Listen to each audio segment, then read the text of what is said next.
आपका प्रश्न है उच्चाटन, मारण, स्तंभन और वशीकरण ये क्या होता है? उच्चाटन, मारण, वशीकरण और स्तंभन ये तीनों अलग अलग तंत्र हैं। मारण तंत्र नाम से ही समझ में आ रहा है, मार देना। मारण तंत्र मतलब उस व्यक्ति को ऐसी कोई बीमारी दे देना या उस व्यक्ति को ऐसी कोई डिजीज़ दे देना, या फिर चलते चलते व्यक्ति अच्छा भला है अचानक से बीमार पड़ जाए और मृत्यु हो जाए और उसका शरीर मरने के बाद हल्का सा नीला पड़ जाए या अनएक्सपेक्टेड कोई मृत्यु हो जाए, उसे हम मारण कहते हैं। या ऐसा कह सकते हैं कि कोई व्यक्ति बीमार है, बीमार रहते रहते कुछ दिनों के बाद अचानक से उसकी बीमारी का पता ही नहीं चल रहा है, डॉक्टर की रिपोर्ट्स बिल्कुल नॉर्मल आ रही है, मेडिसिन उसके शरीर में लग नहीं रही है, शरीर उसका दिन ब दिन ढलता चले जा रहा है, यह होता है मारण। मारण तंत्र जो है आज की दुनिया में बहुत कम लोगों को पता है इसके बारे में, और इस तंत्र का प्रयोग जो करता है वो खुद कहीं ना कहीं पाप का भागीदारी बनता है। मारण तंत्र उस समय किया जाता है जब दो लोगों के बीच में बहुत ज़्यादा लड़ाई हो, एक जान की बाजी लगानी पड़ जाए, मतलब या तो तू बचेगा या तो मैं बचूंगा, उस सिचुएशन पे ये मारण तंत्र किया जाता है। अनदरवाइज ये मारण तंत्र नहीं किया जाता। आज के समय में सिर्फ 10% लोगों को ही पता है कि मारण तंत्र किस प्रकार किया जाता है। मुझे भी इसके बारे में नॉलेज है, परंतु बहुत ज़्यादा डीप नॉलेज नहीं है। बस इतना मालूम है कि मारण तंत्र को काटने का तरीका क्या है, करना क्या है मैंने कभी सीखा नहीं, काटना कैसे है वो मुझे आता है, वो मैं आप लोगों के साथ आगे शेयर करूंगा। दूसरा होता है उच्चाटन। उच्चाटन का मतलब ये होता है कि आपका उच्चाटन हो जाएगा, उच्चाटन नाम ही है। तो उच्चाटन में ये होता है कि दिमाग को भ्रमित कर दिया जाता है। आप क्या कर रहे हो, क्या कर रहे हो, क्या नहीं कर रहे हो, आपको कुछ समझ में नहीं आएगा, आप उच्चटित हो जाओगे। मतलब आप करोगे कुछ, होगा कुछ, आपका दिमाग, पैसे की बर्बादी होगी, ये सामान खरीद लो, वो सामान खरीद लो, ये बिजनेस कर लो, वो बिजनेस कर दो, पता चला लास्ट में नुकसान हो गया।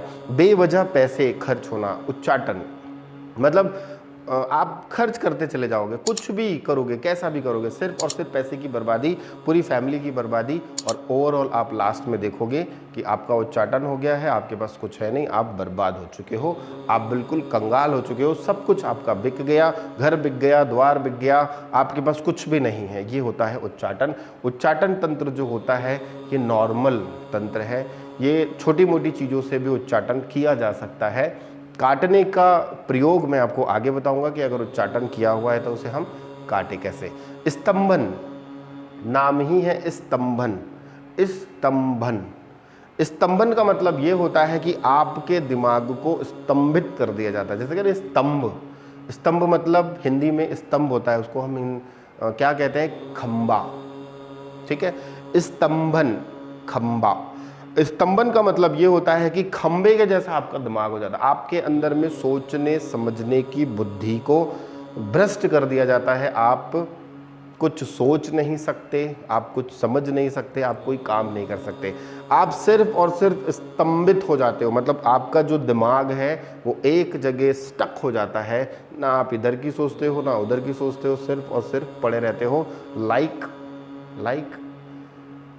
जो बहुत ज़्यादा डिप्रेशन में चले जाते हैं वो स्तंभित हो जाते हैं, उनको कुछ सोचने समझने की क्षमता नहीं रहती। जो आईसीयू में पेशेंट होते हैं वो भी स्तंभित हो जाते हैं। अच्छा भला शरीर है, 25-30-35 साल का शरीर है, समझ में ही नहीं आ रही है बीमारी और वो आईसीयू में पड़ा हुआ है, ठीक है। और मतलब स्तंभित, ये समझ में, स्तंभन का मतलब यही है। अब होता है वशीकरण, जो मैंने आपको पहले भी बता चुका हूँ कि वशीकरण ये होता है कि किसी भी व्यक्ति को अपनी तरफ अट्रैक्ट करना।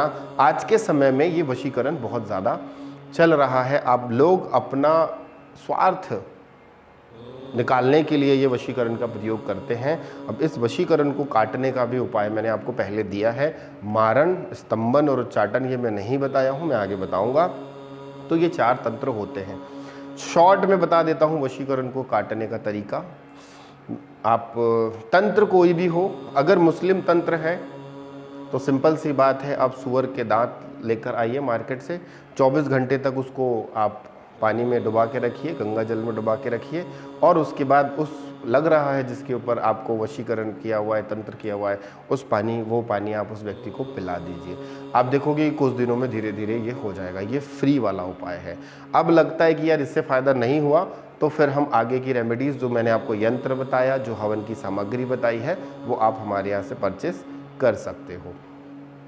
स्तंभन में ये होता है कि स्तंभन में करना क्या होता है कि अगर किसी व्यक्ति का स्तंभन किया हुआ है तो आपने उस व्यक्ति के शरीर से 21 नींबू उतारना है। कितने? 21 लेमन आपने उसके शरीर से क्लॉकवाइज एक एक करके आपने 21 बार उतारना है। उतारने के बाद उसके दो दो टुकड़े करने हैं। पीली सरसों और काली सरसों का एक मिश्रण बना लेना है। मिश्रण मतलब आपने उसके टुकड़े किए 21, तो 21 इंटू 2 मतलब 42 टुकड़े हो गए। उसमें आपने काली सरसों और पीली सरसों लिए। किसी भी निर्जन स्थान पे जहाँ पर लोगों का आना जाना कम होता है, वहाँ पर जाइए, 1 फीट गड्ढा खोदिए, उस सारे लेमन को, उस काली मिर्च को, उसको दबा के ऊपर से वो कर दीजिए और वहाँ पर कह दीजिए कि इस व्यक्ति के ऊपर जो भी स्तंभन किया हुआ है, हे पाताल देवता, आप उसे अपने अंदर ग्रहण कर लें। या फिर आपको निर्जन स्थान नहीं मिल पा रहा है तो आप शमशान भूमि जा सकते हैं। शाम के समय ना जाएं, दिन के टाइम में, दोपहर के टाइम में कभी भी जाइए, शमशान भूमि में जाइए, वहाँ पर आप गड्ढा करके ये कर लीजिए। अब ये दोनों ऑप्शन नहीं है आपके पास, तब क्या करें? तो फिर आपको यंत्र का प्रयोग करना पड़ेगा। जो यंत्र मैंने आपको बताया है, उस यंत्र को उसके दुर्भाग्यनाशक बटिका उसके सिराने पे रखना होगा। यंत्र जो उसके तकिए के नीचे, बिस्तर के नीचे छुपा करके रखना होगा। और एक यंत्र जो है, मैं यंत्र भी दिखा देता हूँ। ये यंत्र है दुर्भाग्यनाशक बटिका, उसके सिराने पे रखना है। 40 दिन के बाद जल प्रवाह कर देना है।